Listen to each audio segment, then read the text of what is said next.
இது இங்கே இப்போ திருப்பரங்குன்றம் பிரச்சனை திரித்து கூறப்படுகிறது. காரணம் என்ன? நீங்கள் பார்த்தீங்கன்னா போன ஜனவரியில் 2025 ஜனவரியில்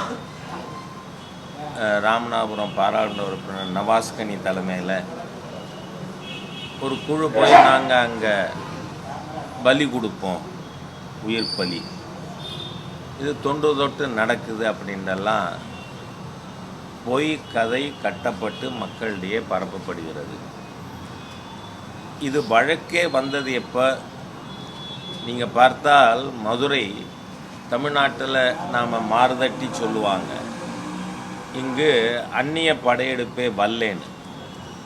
ஆனால் 1310-11 ஆப்கானிய சுல்தான் இங்கு படையெடுத்து வந்தது நமக்கு தெரியும், மாலிகாப்பூர்.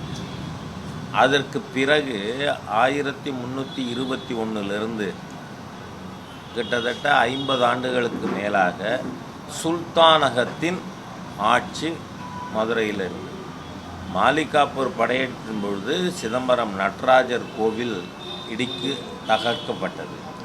அதே மாதிரியாக ஸ்ரீரங்கம் ரங்கநாதர் கோவில், மதுரை மீனாட்சி அம்மன் கோவில்.